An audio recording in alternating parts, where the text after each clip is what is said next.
The following segment is sponsored by CASA for Children. Coming up today on Afternoon Live, we'll introduce you to a local organization that is caring for kids who need it most in our community. Plus, would you like a 4-day work week? Meet a man who says it is the key to a happy workplace. And we'll entertain your kids with fall crafts. Afternoon Live starts right now.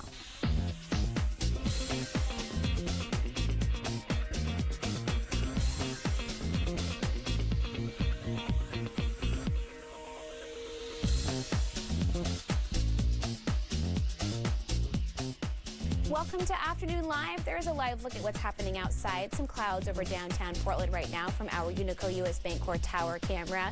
I'm Hannah Olson. We have a great show for you today. We are asking for your support for a very important local organization, CASA for Children. It's intimidating to be an adult going through the court system. Now imagine what it's like for a child. CASA for Children is an organization that advocates for the best interests of abused and neglected children who are in the protective custody of the state.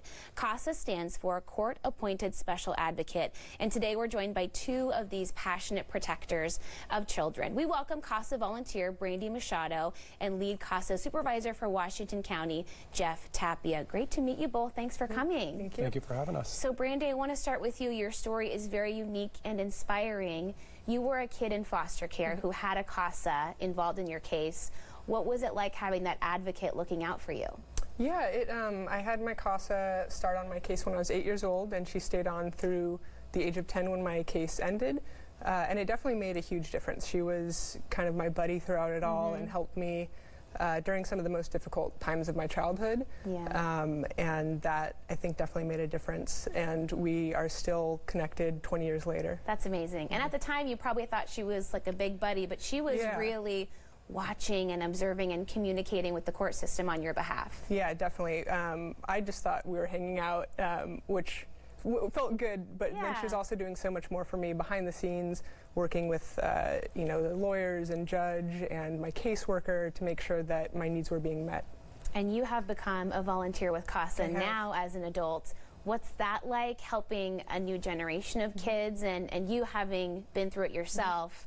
Kind of sharing the experience with them from your perspective. Yeah, it definitely, it took me a few years to sign up for it. I was worried that it might hit a little too close to home. I bet, yeah. But now that I am a CASA, I've been on a case for about a year now, and I've realized that my history has actually helped me be a better CASA because I can identify with the situation that my kid is in and better advocate from that point of view. Absolutely. Jeff, tell me more about your role and what it is that you do with these advocates. Yeah, every CASA supervisor has a team of volunteer advocates that they advise, guide, and support through the lifespan of their case.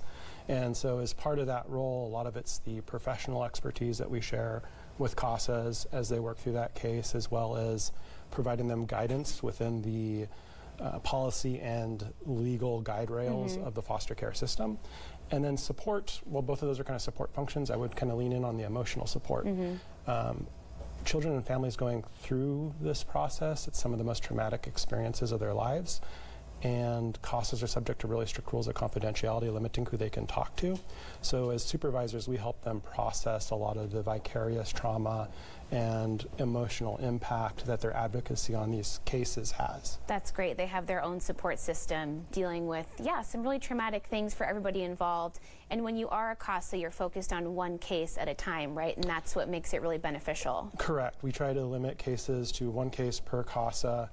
Some experienced CASAs, we have some that have been CASAs for 5, 10, 15 years, will have the capacity to take more than one, but we really try to narrow it in. Yeah. And why is it so important? What are the benefits of youths who have an advocate, a CASA, with them throughout their progress? So our local program serves Multnomah, Washington, Columbia, and Tillamook counties, but CASA is a national program with many, many years running. And so as a result of that, we have data that shows that children in foster care who have the benefit of having a long-term, trusted individual such as a CASA in their lives do better. They're less likely to re-enter care, more likely to perform better academically, have a job when they transition out of care or when their case closes and they transition into adulthood, and are less likely to be homeless. Yeah, those are huge. And Brandy, can you tell me about what you went through getting started, because it is a process and it's a commitment, and what it's like for you day to day right now with the case that you're working on? Yeah, so the first step is to do an information session, and then you'll apply, you'll have an interview, background check, and after you pass all that, you'll actually do training, and it's a pretty extensive training, so you'll be really well prepared going into being a CASA. And then there's certain requirements as a CASA, like you have to see your child at least once a month, but oftentimes it's more than that. And then you have to do court reports before hearings, work with the lawyers, caseworker, parents, kind of everyone on the case, all the legal parties. But it's definitely very manageable, even if you have a full-time job. Yeah. So it's something that I definitely encourage people to check out, even if they think they don't have the time for it. Right, and your voice is important in these cases. You've got a judge that's listening to you and what you've witnessed and what you think is most beneficial to that child. Yeah, I mean, it's really rewarding at the end of a hearing when you have given your recommendations to the judge, and they say, I would like these things to happen. Pretty cool. Jeff, what's the need right now? Are there more kids than CASAs locally? Yeah, so our 4 programs in our program in our 4 counties, there's about 1,400 kids in care. That's a lot. It is, and we're anticipating we'll serve about 900 of those kids with the help of about 500 volunteer advocates like Brandy. So if you crunch the numbers, it's less than 2/3 of the children in care in our counties have a CASA advocate. But they're supposed to have one, right? We just don't have them all available right now. Yeah, there is actually a state mandate that every child in care should have a CASA. There's also a federal mandate, and in some states, CASA programs are able to serve that, but it really comes down to funding. And in Oregon, our program receives 1/4 of their funding from the state, and that's not 1/4 needed to serve all the children in care. That's just what we're currently serving. The rest is coming from individual donors or very generous local foundations that believe in the work we do, believe in the cause and mission of serving children. I know a lot of families who are interested in fostering, but maybe that's too big of a commitment for them right now. Would you say that maybe becoming a CASA advocate would be a step in helping a kiddo that maybe you can't open your home to right now, but you can be an advocate and help them through their case?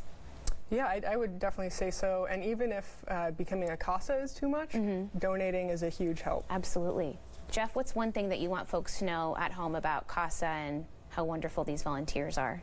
How much time our volunteers put into this. Our CASAs put in 120,000 hours of volunteer work every year. It's valued at about $2.5 million if you were to try to wage it out. And so it's really incredible and impactful, not just to the children, but our community at large. Yeah, and it's really priceless for these kids who just really need somebody in their corner. Thank you both for all that you do, and thank you for joining us today. Thank you. Thank you so much. We'll have more information about CASA and volunteer opportunities on our website at katu.com. Your generous donation today will help CASA for Children continue their life-changing work and allow them to help even more children. You can donate now by calling 503-988-4224 or give online at katu.com/donate. We'll be right back with